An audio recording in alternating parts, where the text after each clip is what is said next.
깊이 있는 종목 상담 토마토 진단쇼 참여 방법을 알려드립니다. 첫 번째, 전화 참여. 02-325-8200번으로 전화하셔서 궁금하신 종목과 매수가, 비중을 말씀해주세요. 두 번째, 유튜브로도 실시간 참여가 가능합니다. 유튜브 검색창에 토마토 증권통을 입력하세요. 실시간 스트리밍으로 방송도 직접 보실 수 있고 종목 진단도 가능합니다. 이때 좋아요와 구독은 필수겠죠? 세 번째, 증권통 참여. 모바일 어플리케이션 증권통을 다운받아 증권통 TV에 들어가서 아자아자란에 글을 남겨주세요. 최고의 전문가들이 함께하는 토마토 진단쇼. 여러분의 많은 참여 바랍니다. 네, 안녕하세요. 진단쇼의 김민아입니다. 오늘 우리 양시장 생각보다는 양호한 흐름을 지속하고 있는데요. 전일까지만 하더라도 중국의 제로 코로나 정책 폐지 기대감 때문에 상승세가 잘 나타났는데 오늘 장 초반에는 조금 개파락 출발을 하면서 우려감이 있었습니다만 지금 양시장 다시 한번 이 낙폭을 축소시키고 있는 모습이 나타나고 있습니다. 우선 미국 쪽에서 좀 중요한 이슈 두 가지가 예정이 되어 있는데요. 대표적으로 미국의 베이지북이 공개가 되는 날입니다. 현지 시간 기준으로 우리나라 시간으로 봤을 때는 내일 오전 4시가량에 발표가 된다고 하니까요. 이 부분도 체크를 잘 해보셔야 될 것 같고 그리고 파월 연준 의장의 발언도 예정이 되어 있는 만큼 또 내일 시장에는 어떠한 영향이 미쳐지게 될지 좀 관전 포인트를 두셔야 될 것 같은데요. 다만 이러한 중요 일정이 예정이 되어 있음에도 불구하고 우리 시장은 빨간불을 켜내고 있다는 점 기억해 보시면서 오후장도 잘 대비를 해보셨으면 좋겠습니다. 네, 오늘도 두 분의 전문가님들이 함께 해주실 예정이니까요. 고민되는 종목들이 있다면 종목명과 매수 단가, 보유 비중, 고민과 함께 사연 남겨주시고요. 하단에 있는 번호로 전화 문의도 가능하다는 부분 기억해 주시길 바라겠습니다. 네, 오늘 본격적인 진단쇼 시작에 앞서서 오늘도 찾아주신 분들과 함께 인사 나누는 시간 가져볼 텐데요. 오늘도 753명 분의 시청자분들 여기 유튜브에서 시청을 해주시고 계십니다. 오늘 러버쓰기님 일찍 출석 체크를 해주셨는데 반갑습니다. 항상 이렇게 모범생답게 진단쇼 잘 출석 체크해 주셔서 감사드리고요. 서단계 1년차님께서도 오늘도 찾아와 주셨습니다. 안녕하세요. 그리고 태리님 안녕하세요. 그리고 땡땡이 집 조아님께서도 동진 세미캠을 들고 와주셨네요. 네, 오늘 진단 받아보실 수 있었으면 좋겠고요. 두릅 조아님께서도 귀엽게 쪼쪼쪼 하면서 출석 체크를 해주셨습니다. 지이크님 아침부터 제가 떡볶이를 먹고 온 것 같다고 말씀을 해주셨는데 왜일까요? 제가 떡볶이를 좋아하기는 하는데 오늘 아침에 먹지는 않아서 뭐 점심이나 저녁쯤에 땡기면 또 떡볶이를 먹어보도록 하겠습니다. 시청자님들의 가장 좋아하시는 이 최애 떡볶이집은 어딘가요? 그 브랜드도 추천을 해주시면 저도 한번 먹어보고 나중에 기회가 된다면 후기도 남겨보도록 하겠습니다. 네, 그리고 꽥님께서도 오늘 찾아와 주셨고요. 많은 분들 찾아와 주신 만큼 종목 진단도 받아보셨으면 좋겠습니다. 댓글창 잘 활용해 주시길 바랄게요. 네, 오늘 그러면 첫 번째 전문가님부터 만나볼 텐데요. 최병훈 전문가님입니다. 안녕하세요. 네, 안녕하십니까. 최병훈 전문가입니다. 네, 최근에 이제 리오프닝 관련한 좋은 소식들이 좀 많이 올라오고 있는 것 같더라고요. 뭐 중국 쪽에서 이제 방역 정책을 약간 완화할 수도 있다 이런 기대감도 있는 것 같고 다양한 소식들이 많아서 리오프닝주들 지금 눈여겨봐도 괜찮을지 궁금한데 투자 포인트를 어떻게 잡아보는 게 좋을까요? 네, 지금 이제 11월 코스닥도 11월 한 11일부터 시작해서 730포인트 내에서 지금 행보를 쭉 하고 있습니다. 그리고 지금도 코스피 같은 경우에도 보시면 급등을 11월 11일 하고 나서 그 이후에 좀 하락 레벨이 다운됐는데 그래도 밑으로 2480에서 2440, 2400 정도 한 80포인트니까 한 3%, 4% 정도의 고점 대비해서 박스권이 있고요. 그 다음에 코스닥도 마찬가지로 지금 743에서 721, 20포인트 정도니까 한 3% 정도 내외. 즉, 다 박스권에 그냥 있다는 거죠. 그 얘기는, 특별한 이슈, 특별한 모멘텀도 없는 상태고요. 상승 동력이 모멘텀이죠. 상승 동력이 크게 없고, 그 다음에 하방 경직선도 있으니까 하락으로 갈 수 있는 새로운 악재가 별로 나타나지 않습니다. 그래서 지금 현재 지지부진한 장세면서 리스크가 조금 더 완화되고 있습니다. 그 과정의 하나 중에서 중국 코로나 정책이 제로 정책이죠. 코로나 제로. 이제 그동안은 뭐 봉쇄도 하고 여러 가지 작년 말 시한 봉쇄도 있었고, 관련된 걸 대다수 제로 코로나라는 것은 만약에 지금 겨울 오고 있으니까 또 코로나가 확산되면 완전 또 봉쇄하면 공급망 좀 차질이 또 생기지 않을까 그런 우려도 있고 한데 전체적으로 어저께 정부에서 중국 당국에서 기자회견이 있었습니다. 공무원 방역 기자회견이 있었는데 그래서 이제 좀 더 완화된 스탠스를 취하지 않을까 이런 취하겠다는 비슷한 의미로 기자회견이 있었습니다. 좀 더 그러면 왜냐하면 코로나 치료제라든지 백신을 맞았을 때는 효과가 있었다.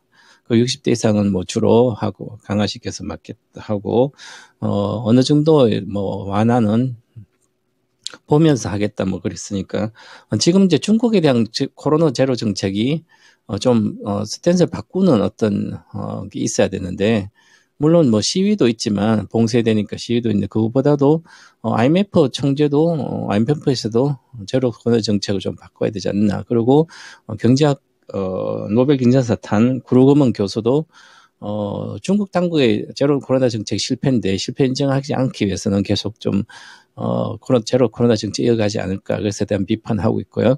근데 이제 전체적으로 보면 좀 더 완화된 스탠스로 보이고 있다. 그러면 지금 11월이니까 11월 말이죠. 이제 12월, 1월, 2월 한 3개월 정도면 거의 겨울이 끝나기 때문에 그럼 한 3개월 정도 안에는 뭐 크게 제로 코로나 정책 바꿔서 완전히 폐기한다든지 이런 것은 나오지 않을 걸로 보이고 내년 3월 정도에 중국의 회의에서 좀 더 폐지하지 않을까 이렇게 보여집니다. 물론 그 전에 뭐 포기하면 좋겠지만 그러면 기대감이 내년 뭐 봄에 정도는 폐지하지 않을까 좀 완화된 스탠스 보이고 있으니까 그러면 관련된 중국 코로나가 봉쇄로 완화하고 그다음에 코로나 제로 바뀌고 하면 전체 수혜를 받을 수 있는 업종들이 있겠죠.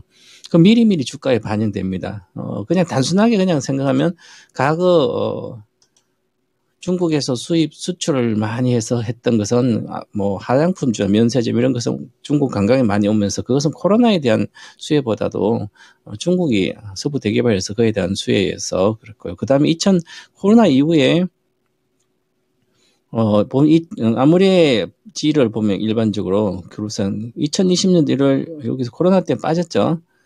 8만 원대에서 4만 원대가 빠졌다가 다시 리오퍼닝 그 코로나 뭐 완화된 정책에는 작년 20년도 말부터는 좀 올랐죠. 이렇게 그래서 계속 빠졌습니다. 자 그러면 아모레퍼시픽도 마찬가지고요. 그럼 코로나 중국의 봉쇄 완화된 중국 관광에도 많이 다니겠고 여러 가지 이동이 되면 수혜는 되겠죠. 화장품 관련 주도 대표적으로. 그런데 이제 과거에 2020년도 말부터 11월부터 2020년 작년 5월까지 봄에 여기 급등했죠. 아모레퍼시픽을 보면 제조사니까 화장품. 자 제조하면서 판매하죠. 그죠? 그래서 16만 원대에서 30만 원, 거의 80% 올라갔습니다. 그럼 또다시 이제 내년 봄까지 이렇게 올라가지 않을까 이런 기대를 하겠죠. 그런데 여기서는 첫 번째 상승이기 때문에 기대감에 과거의 낙폭가, 이건 초보자들이 주식 투자자 많았는데 사고 나니까 또 당했죠. 이렇게. 손해가 크자. 그죠? 그럼 이것은 시간이 걸리면서 또 이런 식으로 올라가는 게 아니라 박스권에 머물게 됩니다. 어느 정도 올라갔다가 한 6만 원대까지 15만 원, 16만 원 올라갔다가 다시 내려왔다가 그래서 하면 여기서 정체되겠죠. 20만 원. 이번에는 30만 원까지 이렇게 갈 수가 쉽지 않다. 그리고 보면 과거에 코로나 이전에 주가를 보면 지지부진했죠.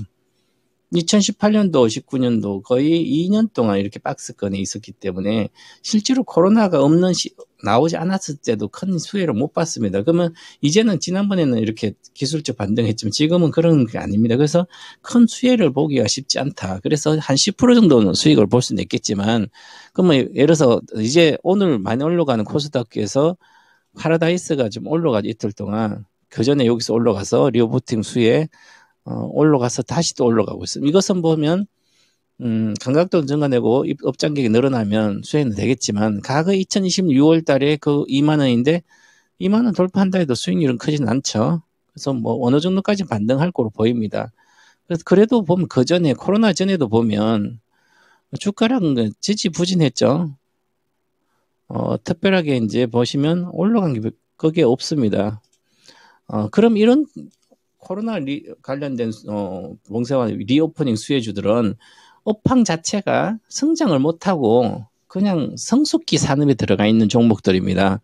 그럼 기술적 반등만 가능한 거죠. 그래서 이런 것은 장기 투자를 하면 안 되고 단기 매매 정도 할 수 있는 분만 해야 되지.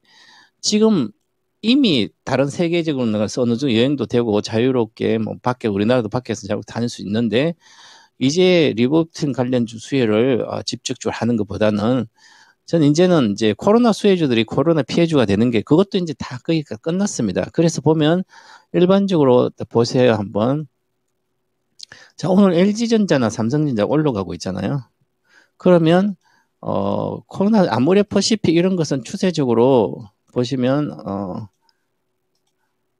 올라가자면 매물이 여기 많습니다. 그리고 크진 않을 걸 금방 고평가입니다. 실적에 대비해서도 영업이익이 한 20배 정도 이상 되고 한데 물론 LG전자 같으면 휴대폰 사업은 접었지만 이제는 친환경 관련된 지금 뭐 전기차뿐만 아니라 구동 모터, 부품 이런 쪽으로 가서 새로운 사업을 해서 이제 LG전자도 이제 달라지기 시작했습니다. 과거에 2013년도 이후에 그때 벌써 휴대폰 접어야 되는데 계속 미루다가 적자만 보고 있다가 지금 떼내고 하면 새로운 산업으로 성장 산업 가기 시작했습니다. 그러면 가전이라든지 TV라 이런 것은 피해를 코로나 수혜주에서 근데 코로나 피해지만 다른 사업부가 또 성장하기 때문에 전체적으로 이제 오히려 코로나 리오프닝 수혜주 이런 게 훨씬 더 낫고요. 보시면 포스코 홀딩스 같은 경우에는 올해 10월부터 급등하고 있죠. 이 과거에 40만 원, 지금 30만 원 가까이 됩니다. 이것은 과거에 조선시대에서는 이렇게 배를 후판으로 파서 수익이 엄청나게 컸는데 그 외에 실제로는 조선업이 성장을 못하고 적자나고 했기 때문에 못 갔습니다. 그래서 작년에 이제 잠깐 원자재가 올라가듯이 지금은 추세적으로 이렇게 갈 걸로 보입니다. 추세적으로. 그래서 이것은 8월부터는 저도 이제 절대 전략에 우리 아이가 달라졌어요. 포스코가 달라졌어요. 이젠 중장기 투자해도 된다. 막 이렇게 말씀드렸듯이 이렇게 코로나 수혜만 이렇게 리오프팅 보지 마시고 좀 더 좀 길게 보는 게 큰 수익을 더 보지 않을까 이렇게 봐서 코로나 수혜주는 단기 매매는 유효하지만 리오프팅 수혜주들은 장기 투자는 하지 않는 게 좋지 않나 이렇게 저는 말씀드리겠습니다. 네, 여기서 핵심은 장기 투자보다는 단기 투자로 가보자 이게 되겠네요. 그래서 리오프닝 관련해서 관심 갖고 계셨던 분들 잘 반영해 보시길 바라겠습니다. 이렇게 좀 전체적인 이야기를 들어보는 동안에 또 그동안에도 출석 체크해 주신 분들이 계신데요. 네, 바닥꿈님 안녕하세요. 오늘도 예쁨이 뿜뿜이라고 예쁜 말을 이렇게 남겨주셨는데 감사합니다. 환영합니다. 그리고 배고파님께서도 와주셨고요. 능구렁이 칠칠님 정말 오랜만에 뵙는 것 같아요. 그 전까지 어디 갔다가 이제 오셨어요. 능구렁이 칠칠님 많이 보고 싶었습니다. 앞으로도 진단쇼 많이 찾아와 주셨으면 좋겠고요. 그리고 오늘 또 살려님께서 이렇게 2,000원을 보내주셨는데 제가 아까 떡볶이 이야기를 해서 컵떡볶이라도 이렇게 좀 먹으라고 보내주신 걸까요? 옛날에는 컵떡볶이가 500원 하던 시절이 있었던 것 같은데 요즘에 물가가 너무 올라서 언제 이렇게 올랐는지 좀 깜짝깜짝 놀라기도 합니다. 그래서 떡볶이와 관련해서도 좀 인플레이션을 느끼는 그런 직업병이 생긴 거 아닌가 그런 생각도 들고요. 퍼플하트님께서도 와주셨네요. 네, 안녕하세요. 반갑습니다. 퍼플하트님도 만약에 진단받고 싶은 종목이 있다면 댓글창에 많이 남겨주시길 바랄게요. 네, 그러면 오늘 본격적인 종목 진단 넘어가 볼 텐데요. 오늘 첫 번째로 볼 종목은 러브수기님이 보내주신 효성TNC입니다. 52만 원에 진입을 하셔서 10% 보유 비중 들고 계신데요.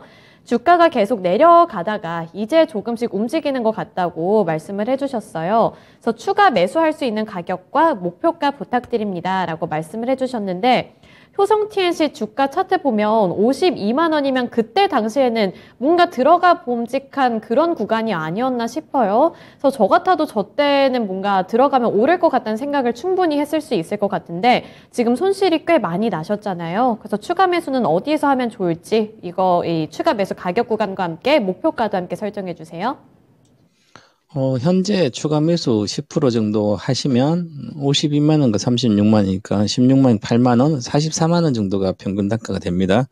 지금 10%를 더 사게 되면 그럼 여기가 평균 단가니까 기술적으로 보더라도 당연히 이 정도는 오를 수는 있겠죠. 그래서 물 타려면 기본적으로 반의 반타작 그때 하면 됩니다.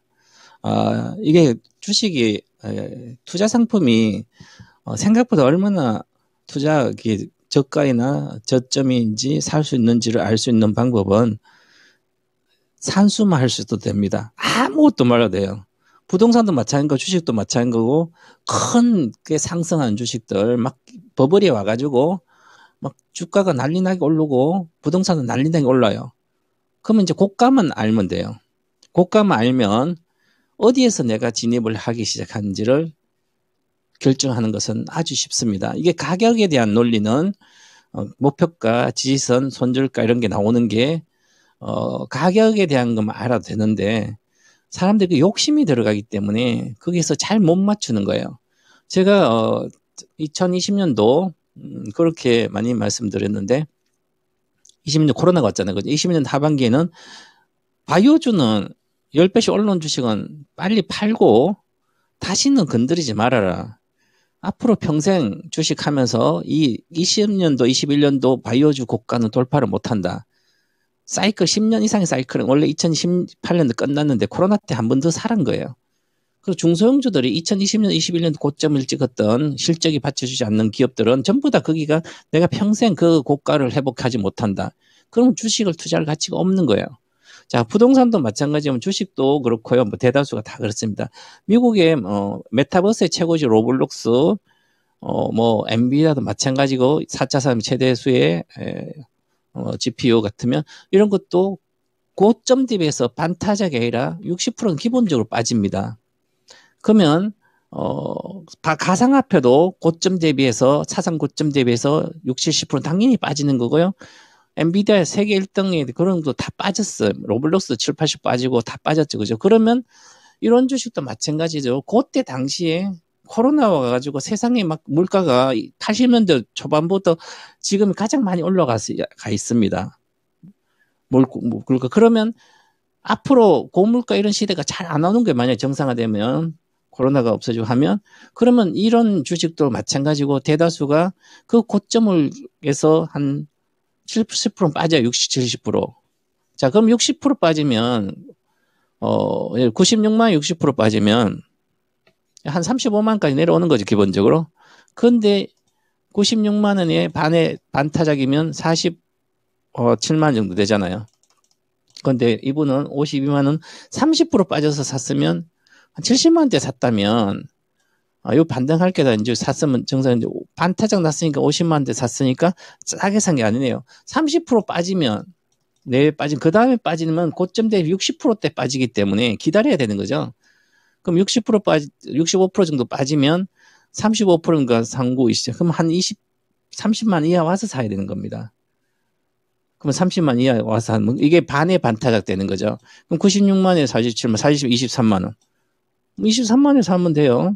23만 원, 25만 원. 그럼 여기가 최저가 25만 원 같잖아요. 그죠? 그러면 이 계산만 해도 25만 원 왔으니까 60%대 빠지면 그러면 한 35%? 그러면 계산하면 되잖아요. 100만 원에 35면 35만 원이잖아요.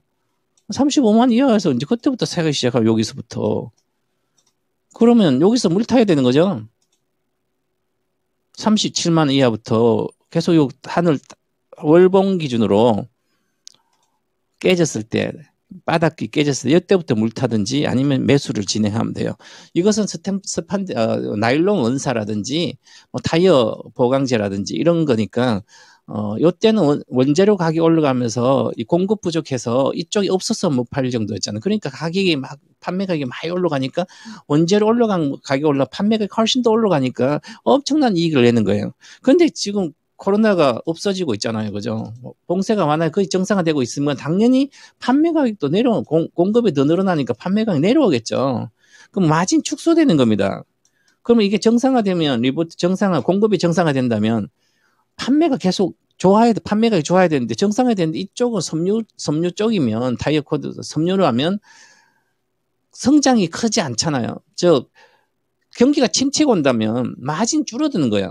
그러면 이런 가게 못 갔잖아요. 계속. 그런데 왜 이렇게 올라갔냐면 터키 공장 증설도 있고 여러 가지 외형이 커졌기 때문에 올라가는 거 당연한 거죠. 그럼 지금 적정 주가는 이렇게 외형이 커진 상태에서 지금 1조 5천억 정도 되니까 보면 컨센서스 보시면 이익이 이제 영업이익이 이 정도는 앞으로 급격히 줄어들 거 보입니다. 전 영업이익에 지금 이것도 다 털릴 걸로 보입니다.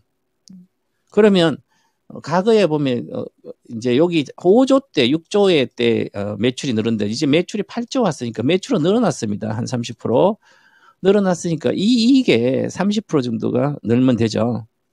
그러면 430, 한 5조 정도 나오겠죠.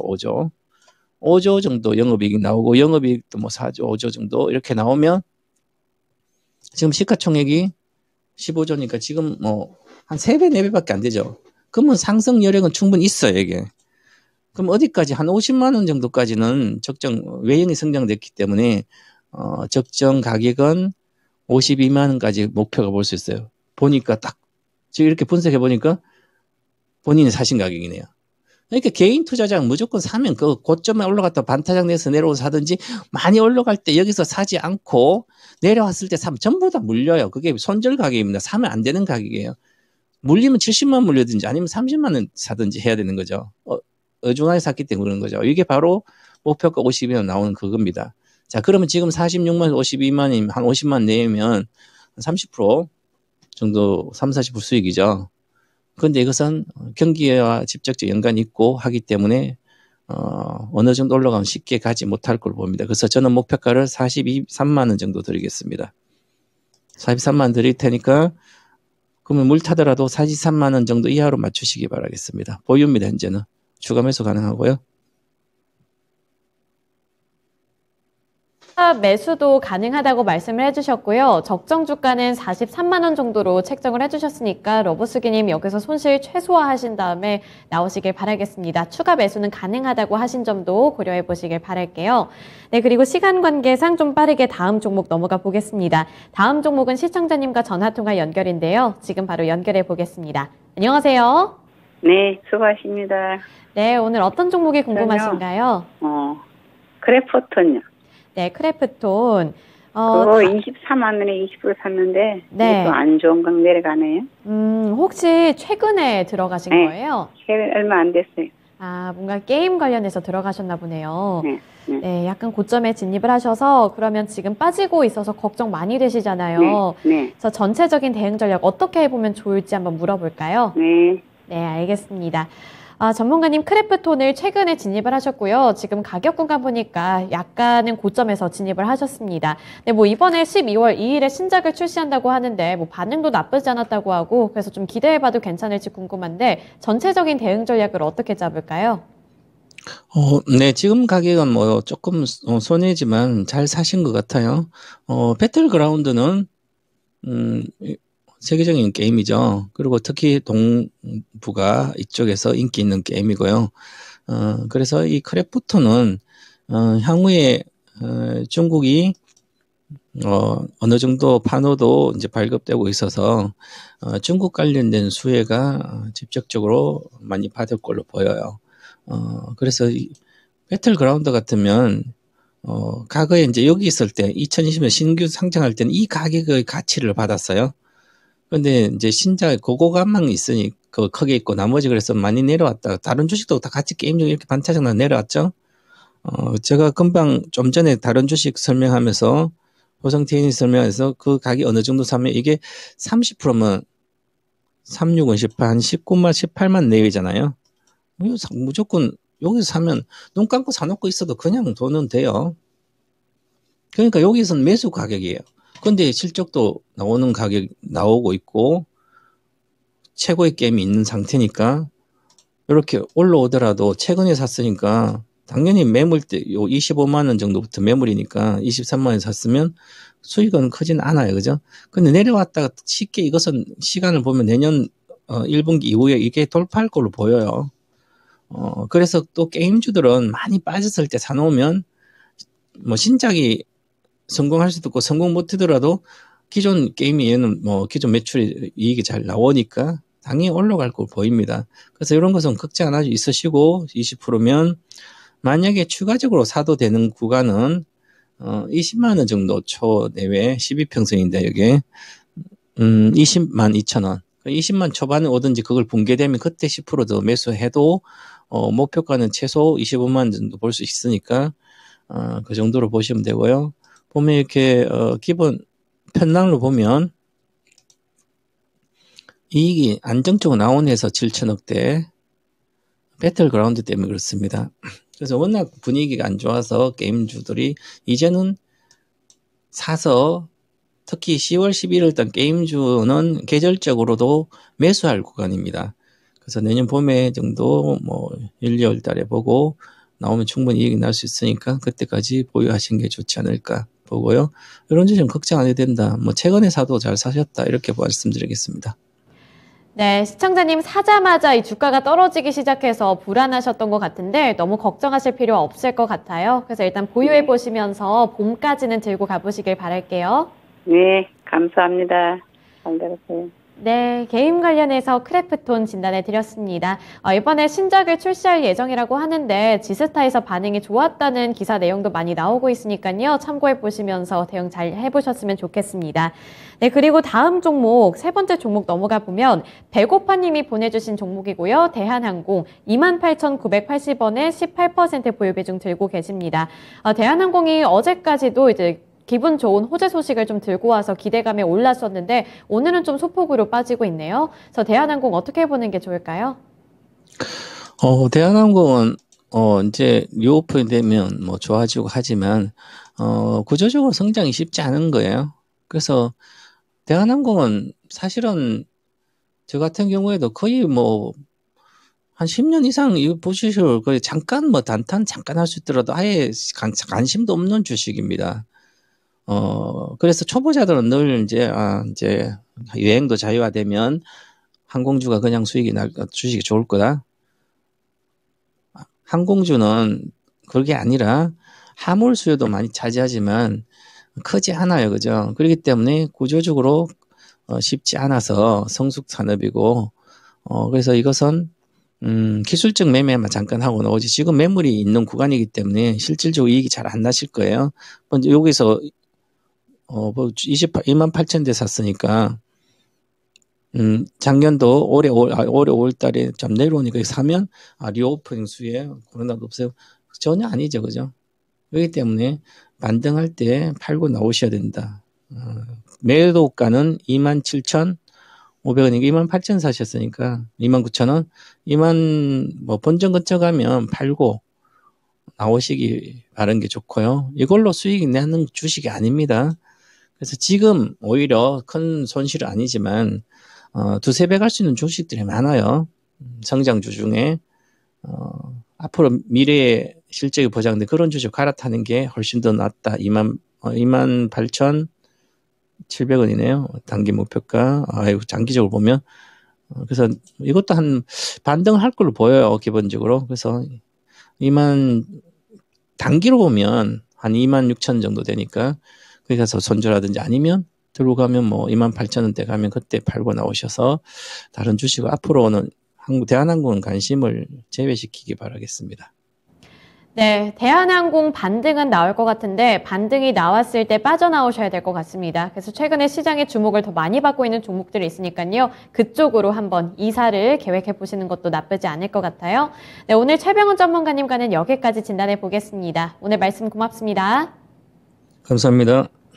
네, 이렇게 최병훈 전문가님과 함께 세 가지 종목들 또 진단을 해드렸는데요. 이제 두 번째 전문가님은 이광무 전문가님이니까요. 또 고민되는 종목들이 있다면 종목명과 매수 단가, 보유 비중, 고민과 함께 남겨주시길 바라겠습니다. 그동안 오늘따라 되게 많은 종목들 진단 상담이 들어오는 것 같아요. 뭐 다우니 소스님도 종목 들고 와주셨고, 도미니님, 그리고 뭐 다른 분들도 이렇게 많은 다양한 섹터 내에서 종목을 들고 와주셨는데 빠르게 진단 받아보실 수 있도록 하겠습니다. 네, 우선 이광무 전문가님 만나보도록 할게요. 안녕하세요. 네, 안녕하세요. 이광무 전문가입니다. 네, 최근 시장을 보면 이제 우주항공 관련 종목들, 우주 로드맵을 발표하면서 좀 관심을 많이 받는 것 같고, 또 최근까지는 소외를 받고 있었던 메타버스 관련해서도 좋은 소식들이 많이 나오면서 좀 시장에 관심을 많이 받고 있는 것 같더라고요. 그래서 이미 뭐 들고 계신 분들도 있겠지만, 이제 조금 들어가 봐도 괜찮을까 관심이 생기시는 분들도 있을 것 같아서 지금 진입하는 거 괜찮을지, 그리고 투자 포인트는 어떻게 잡아보면 좋을지 알려주세요. 네, 일단은 우주항공 같은 경우에는 그 우주 로드맵에 대한 이야기들이 나왔고, 그리고 더불어서 이제 현재 상장되어 있는 우주항공 산업 관련된 종목들 같은 경우에는 방위 산업에 대한 관련된 업종이기도 하죠. 그래서 최근에는 이 폴란드 쪽에서 이 방위 물자 공급에 대한 논의가 좀 더 속도감을 좀 내고 있는 모습이기도 하고요. 이 때문에 좀 당분간은 이 우주항공 방위 산업 관련해서는 좀 더 추세가 좀 이어지지 않을까라고 생각이 좀 되고요. 그리고 이제 메타버스 관련돼서는, 곧 있으면 이제 아바타 2가 이제 이 상영을 시작을 합니다. 그러면은 이 관련해서, 메타버스 관련된, 이 이슈가 좀 부각이 될 수 있기 때문에, 뭐 어떻게 보면은 우주항공 메타버스 모두 다, 이벤트의 연속성이 좀 나타날 수 있기 때문에 당분간은 좀 더 지켜보셔도 괜찮을 것 같습니다. 우주항공과 메타버스, 최근 시장에서 좀 관심을 많이 받고 있는데, 여기서 이제 모멘텀이 좀 이슈나 함께 좀 나온다면은 단기적으로 끌고 갈 수 있지 않을까, 이렇게 진단을 해주셨으니까요. 우주항공과 메타버스에 관심 갖고 계셨던 분들 참고해 주시길 바라겠습니다. 네, 오늘 첫 번째 종목 진단 넘어가 볼 텐데요. 첫 번째로 볼 종목은 땡땡이 집 조아님이 보내주신 동진 세미캠이고요. 35,400원에 16% 보유 비중 들고 계십니다. 오늘 1% 넘게 빠지고는 있는데 일단은 장기 보유를 하실 생각이신가 봐요. 1년 정도 더 보고 있다고 말씀을 해주셨고 여기서 지금 추가 매수해도 괜찮을지 물어봐 주셨는데 동진 세미캠 어떻게 해보는 게 좋을까요? 네, 일단 저는 이 동신상캠은 더 지켜보셔도 좋다라고 생각이 됩니다. 거시적으로 보셔도 괜찮을 것 같다는 생각이고요.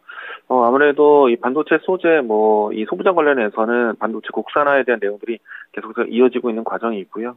그리고 포토레지스트 같은 경우에는 EUV 공정에서 좀 필요한 또 소재로서 많이 부각이 되고 있는데 일단은 그 ARF 공정이 아니라 이제는 EUV 공정에서도 계속해서 좀 기술에 대한 부분들이 좀 많이 부각을 나타내고 있기 때문에 국산화에 대한 부분들 이 삼성전자를 비롯해서 주요 기업들에 대한 투자가 이어질 거라고 봅니다.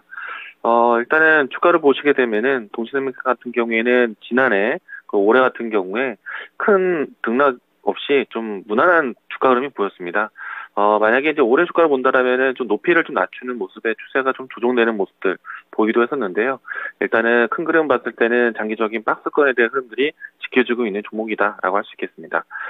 저는 충분히 이제 반도체 업황에 대한 둔화가 지금 이어지고 있지만은 내년에 대한 시장은 반도체 전환에 대해서 좀 기대를 하고 있거든요. 그러면은 지금은 오히려 좀 낮은 위치에서 박스권을 지켜준다라면은 충분히 무난하게 다음 상승을 좀 이어가지 않을까 생각하고 있고요. 일단은 1년 정도의 기간을 좀 보신다라면은 무난한 박스권 상단을 봤을 때 45,000원 라인 때 이 위치까지는 무난하게 좀 보셔도 좋을 것 같다는 생각이고요. 그리고 이 동신생명 같은 경우에는 꾸준한 국산화에 대한 이야기로 해서 매출액 증가에 대한 부분들이 좀 전진적으로 일어나고 있습니다. 그리고 이 와중에 물론 이제 이 일본에 대한 그러니까 수입이 좀 더 늘어난다 하더라도요. 국산화에 대한 부분들이 좀 줄어들 것 같지는 않고요. 다만 이제 경쟁 심리는 좀 있겠지만은 그럼에도 불구하고 실적은 안정적으로 나올 수 있기 때문에 저는 동신생명은 안정적인 박스권 흐름을 계획하자라고 얘기 드리겠습니다. 일단은 홀딩 의견 동의하고 있고요. 올라온다라면은 45,000원 라인 때 1차적인 목표가를 보시고 좀 꾸준하게 안정적으로 보셔도 괜찮을 것 같습니다. 홀딩 의견입니다. 네, 동진 세미캠 보유 의견 주셨습니다. 1년 정도 바라본다고 하신 만큼 좀 안정적이게 들고 가보시면서 여기서 수익 날 때까지 조금 더 보유해 보시길 바라겠습니다. 동진 세미캠 진단을 해드렸고요. 아, 그리고 능그렁이 77님, 오늘 가지고 있는 거 다 마이너스 나네요. 시황이 문제가 아니라 내가 문제인가 봐요. 이렇게 좀 슬픈 댓글을 남겨주셨는데, 이게 어떻게 능구렁이 77님의 문제겠어요. 이렇게 뭐 시장이 다 잘 간다고 내 종목까지 잘 갔으면은 주식이 너무 쉬웠을 것 같은데, 그게 아니라 그냥 이제 순환매가 돌면서 꼭 능구렁이 77님의 종목들도 언젠가는 탄력을 받을 날이 올 거라고 제가 여기서 좀 응원을 하고 가겠습니다. 그러니까 너무 침체되어 있지 마시고 힘내서 대응 잘 해보셨으면 좋겠어요. 네, 그리고 다음 종목 넘어가 볼 텐데요. 두 번째 종목은 능구렁이 77님의 종목이네요. DK락이고요. 12,200원에 15% 보유 비중 들고 계십니다. DK락 앞으로 어떨지 진단 바랍니다. 라고 말씀을 해주셨는데, 그래도 약수익 구간에 들어가 계시고요. DK락이 뭐 피팅과도 관련이 되어 있는 것 같고, 앞으로 뭐 전망도 이제 실적이 괜찮을 것 같다, 이런 전망도 많이 나오고 있는 것 같아서 좀 기대해봐도 되지 않을까 싶은데, 전문가님 생각은 어떠신가요? 네, 일단은 수소 관련해서 이 숨어있는 종목이다라고 할 수 있겠고요. 뭐 밸브 관련해서는 이 수소 압력에 대한 부분들이 좀 필요하기 때문에 밸브 기술이 또 뛰어나야 된다는 것도 하나의 장점이기도 합니다. 일단은 DK락 같은 경우에는 수소 산업, 뭐 수소 경제, 뭐 수소차, 뭐 이와 같은 이야기들이 좀 건네질 때 같이 움직이는 종목인데요. 최근 네옴시티에 대한 효과도 있었던 것 같고요. 그리고 수소 열차에 대한 또 모멘텀도 새롭게 좀 이벤트화 되고 있습니다. 그래서 지금은 추세가 크게 무너지지 않는다면은 추세 대응을 하시는 게 좀 필요할 것 같고요. 일단 매수하신 가격대가 12,200원인데요. 지금은 추세가 박스권에 대한 상단 돌파가 터치가 되고 있는 상태인데 매물대 소화가 좀 필요할 구간입니다. 그래서 아주 빠른 상승이 나올 수도 있겠지만은 어느 정도는 좀 상단에 대한 부담을 느낄 수 있는 위치이기도 하다. 이 점 좀 참고하셨으면 좋겠고요. 그렇기 때문에 추세 대응이 좀 더 필요할 것 같은데 지금은 20일 이동평균선에 따라서 주가가 움직임이 나오고 있습니다. 제 화면에서는 노란색 이동평균선에 따라서 진행되고 있는데 이 추세를 주가가 이탈하지 않는다라면은 저는 더 끌고 가는 전략 이야기 드리겠고요. 만약에 전고점에 대한 매물 부담으로 인해서 주가가 조정되어진다라면은 매수하신 가격대 이하로 또 내려올 수가 있습니다. 왜냐하면은 특별하게 이제 DK락의 실질적인 수요에 대한 부분들이 좀 데이터로 좀 찍혀야 될 것 같기 때문에 일단은 수주 공급에 대한 가시화된 뉴스가 나오기 이전까지는 좀 무난한 박스권이 예상될 수도 있습니다. 일단 추세 대응하자라는 이야기로 해서 21선 이동평선 이탈하기 전까지는 홀딩 의견 드리겠고요. 그리고 가격적인 전략을 본다라면은 전고점 다음 매물대는 16,000원 정도 되어 있습니다. 이 라인대까지도 1차적인 목표가 이야기 드리도록 하겠습니다. 네, DK락 목표가까지 세부적으로 잘 짚어주셨으니까요. 능구렁이 77님 참고하셔서 여기서 더 큰 수익 챙겨가셨으면 좋겠습니다. 아까 너무 침울해 보이셨는데 오늘 그래도 약수익 구간에 들어가 계시니까요. 조금 더 기분 좋게 대응해 보셨으면 좋겠어요. 네, 그리고 다음 종목 넘어가 보겠습니다. 다음으로 종목 진단해 볼 부분은 전화통화 연결인데요. 지금 바로 연결해 보겠습니다. 안녕하세요. 여보세요? 네, 오늘 어떤 종목이 궁금하세요? DB 하이텍이요. 네, DB 하이텍 단가랑 보유 비중도 알려주시겠어요? 55,000원. 네. 보유 비중은 30%요. 네, 55,000원에 30%. 지금 좀 손실이 나 계신데 어떤 게 가장 궁금하신가요? 이게 계속 내려만 가고 있는데 네. 어디까지 내려갈 것인가 하며 좀 하방에서 조금 더 추가 매수를 하면 어떨까 싶어서요. 아, 네, 알겠습니다. 그러면 추가 매수 어느 정도 가격 구간에서 괜찮은지 이 부분 물어보도록 하겠습니다. 네. 네, 전문가님 DB 하이텍이고요. 지금 주가가 많이 빠져서 여기서 조금 더 내려가면 추가 매수도 고려하고 계시네요. 그래서 추가 매수 괜찮을지랑 어느 정도 가격 구간에서 해보면 좋을지 알려주세요. 네, 일단은 DB 하이텍뿐만 아니라 반도체 종목들이 좀 주춤하는 모습 보여주고 있는데요. 3분기 때까지는 이 반도체 시장이 계속해서 좀 무상향적이었습니다. 물론 이제 주가는 좀 무하향적으로 반대적인 모습도 보여주긴 했었죠. 실질적인 실적에 대한 추이가 아니라 업황에 대한 전망에 따라서 반도체 종목들의 향방이 좀 갈린다라고 할 수 있겠고요. 다만 이제 4분기 때 또 만약 길어진다면 1분기 때까지도 반도체 업황 둔화 시기를 경험하게 될 수도 있습니다. 일단은 다만 이제 내년부터는 실질적으로 인텔의 신제품 출시라든지 그 DDR5에 대한 수요가 늘어날 것으로 보고 있고, 그리고 경기 침체에 대한 시그널이 지금 중국의 봉쇄, 제로 코로나 정책에 대한 이야기들 때문에 좀 답답한 모습도 보여주고 있는데, 한편으로는 이 반대 시위를 통해서 봉쇄 완화, 방역 완화에 대한 기대감도 나타나고 있습니다. 그리고 직전 뭐 중국에서의 경기 동향에 대한 설명이 좀 나왔을 때, 점진적으로 방역을 낮춰갈 것이다라고 이야기를 해왔었는데, 시장에서는 내년 2분기, 빠르면 1분기 내에서 봉쇄 완화에 대한 흐름들, 경기 회복에 대한 사인을 보고 있습니다. 그러면은 지금은 반도체뿐만 아니라 경기에 대한 부분들이 좀 주춤하고 있지만은 내년 분기를 좀 기대해 보면서 주가가 움직인다라면은 충분히 지금은 바닥을 통과할 때다라고 생각을 합니다. 일단은 좀 지지부진하다라면은 지금 연말 때까지는 혹은 내년 초반 때까지는 좀 지지부진함을 경험할 수 있는데, 미래를 좀 이 경향에서 좀 먼저 움직인다라면은 충분히 이제 이 바닥권에서 돌아서 넣을 자리를 준비하고 있을 것이다라고 생각을 합니다. 그래서 저는 반도체 종목들 특히나 DB 하이텍 같은 경우에는 크게 걱정하지는 않을 것 같고요. 조금은 느리고 조금은 좀 지지부진한 모습들을 좀 경험하고 있지만은 분명한 거는 저점을 통과하고 있다라고 생각을 합니다. 일단 그런 관점이라면은 현재 위치에서는 분할 접근이라든지 매집하는 것도 괜찮다라고 생각이 되는데, 이미 시청자님 같은 경우에 55,000원대에서 비중 30% 갖고 계십니다. 여기에서 비중을 더 늘린다라고 한다라면은 뭐 단가가 크게 낮춰지지는 않을 것 같고요. 그래서 지금은 좀 답답하시겠지만은 적어도 연말이 지나고 난 다음에 타이밍을 좀 다시 준비하시는 게 좀 필요할 것 같고요. 대신에 이제 추가 매수는 지금 하지 않더라도 주가의 향방에 대한 부분들은 좀 분명히 좀 저점을 통과하는 과정이기 때문에 너무 걱정하지 마시고 그냥 좀 홀딩하는 의견으로 들고 가셨으면 좋겠고요. 올라온다면은 매수하신 가격대에서 끊어내기보다는 좀 더 높은 위치까지도 기다려보셔도 좋을 것 같습니다. 6만 원대 넘을 때까지는 적어도 홀딩 의견으로 이야기 드리도록 하겠고요. 지금은 크게 걱정하지 마시고 기다리자라고 이야기 드리겠습니다. 네, DB 하이텍 지금 추가 매수를 하더라도 가격이 많이 내려갈 것 같지는 않아서 일단은 보유해보자는 의견 주셨고요. 너무 걱정할 필요도 없다는 말씀 주셨습니다. 네, 감사합니다. 네, 이렇게 DB 하이텍 그리고 반도체 업황에 대해서 전체적으로 진단을 해드렸습니다. 반도체 같은 경우에는 조금 더 업황 분위기가 개선이 되어야 하지 않을까 싶은데, 그래도 전문가님이 말씀해주신 것처럼 너무 이렇게 걱정할 필요까지는 없다는 부분도 참고해 보시길 바랄게요. 네, 그리고 다음 종목 진단 넘어가 보도록 하겠습니다.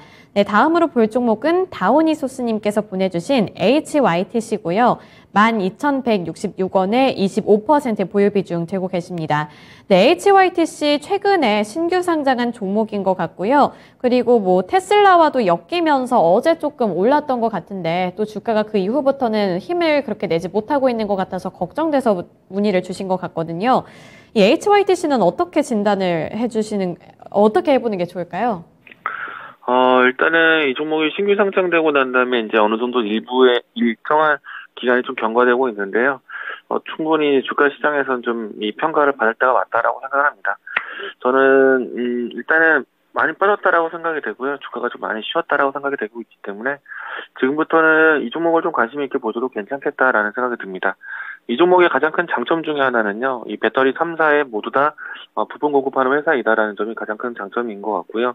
그리고 이 전기차뿐만 아니라 2차전지 시장에 대한 여러 가지 주요 기업들에 대한 투자가 이어지고 있기 때문에 특히나 이제 이 대미 투자에 대한 부분들이 좀 강해진다라면은 아마도 이 2차전지 소부장 관련된 종목들도 움직임이 같이 나올 거라고 보고 있습니다.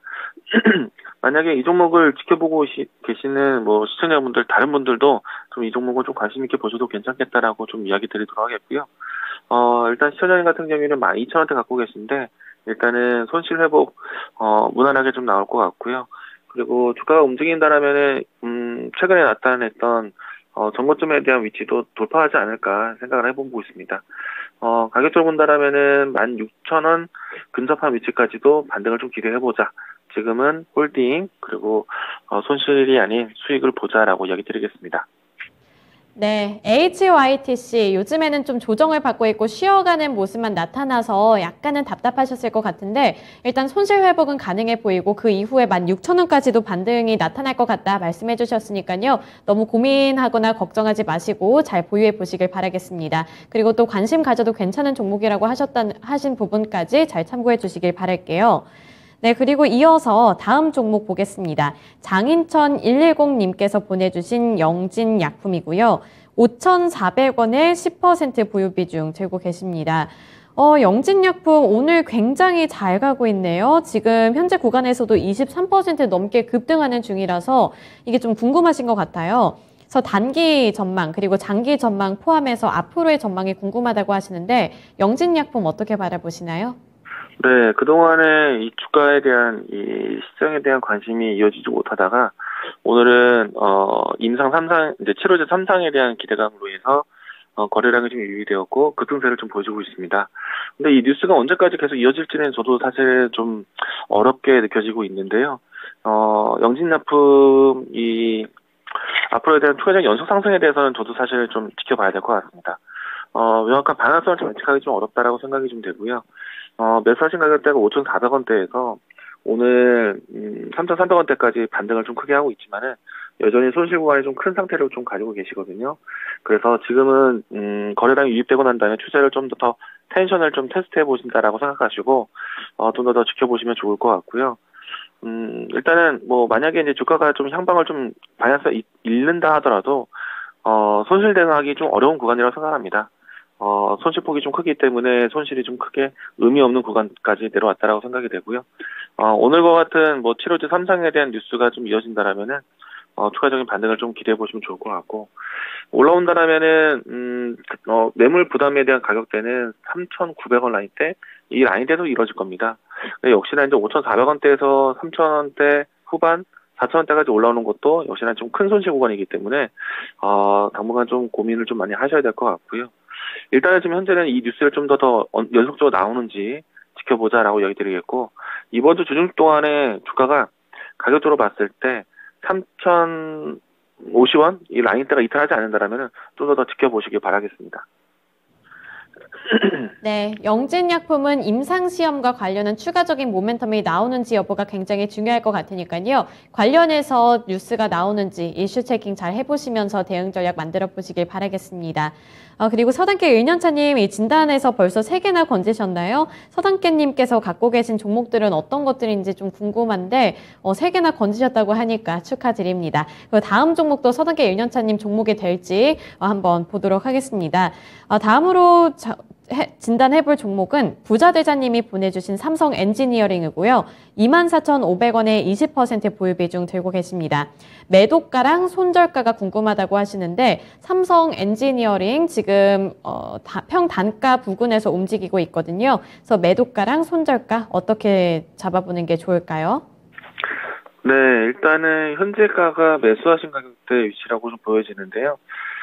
일단은 단기적인 관점 본다라면은 주가가 27,450원대를 찍고 최근 보름 동안의 기간에 좀 주가 하락이 좀 컸다라고 생각이 되고요. 충분히 지금은 추세적으로 했을 때 하방 테스트를 가질 수 있는 위치라고 생각을 합니다. 그래서 매수 접근은 잘했다라고 생각이 되고요. 다시 한번 올라온다라면은 25,000원 라인대에서 다시 한번 매물 테스트를 가질 수 있기 때문에 좀 더 러프하게 본다라면 26,000원 정도 위치에서는 일차적인 단기 목표가를 좀 설정하셨으면 좋겠고요. 그리고 손절 라인대를 대응한다라면은 조금 더 여유롭게 대응하셔야 되지 않을까 생각합니다. 23,000원 라인대까지는 좀 들고 가시는 전략 얘기 드리겠고요. 만약에 23,000원 초반대까지 수익 나온다라면은 아마도 신규 매수 대기자가 더 있을 거라고 보여집니다. 그렇기 때문에 분할 접근을 예상하고 있었던 투자자분들은 아마 23,000원 초반대에서는 매수 접근할 수 있다라고 생각이 좀 되고요. 시청자님 같은 경우에는 20% 비중에서 추가 매수를 고려한다면은 23,000원 초반대에서 접근해 보시기 바라겠고요. 그래서 1차적인 목표가는 26,000원, 손절 라인 때는 23,000원 이탈 전까지는 들고 가자라고 이야기 드리겠습니다. 네, 삼성 엔지니어링 관련해서 추가 매수 가격 구간 그리고 목표가까지 설정해 주셨으니까요. 두 가지 가격 구간 잘 체크해 보시길 바라겠습니다. 오늘 이광무 전문가님과는 여기까지 진단해 보겠습니다. 오늘 말씀 고맙습니다. 네, 고맙습니다. 네, 오늘도 이렇게 두 분의 전문가님들과 함께 종목 진단 꼼꼼하게 해드렸는데요. 진단쇼를 진행하는 도중에 우리 코스피 지수는 더욱더 강하게 가고 있습니다. 장중에 2450포인트에서 최고점을 형성하기도 했는데요.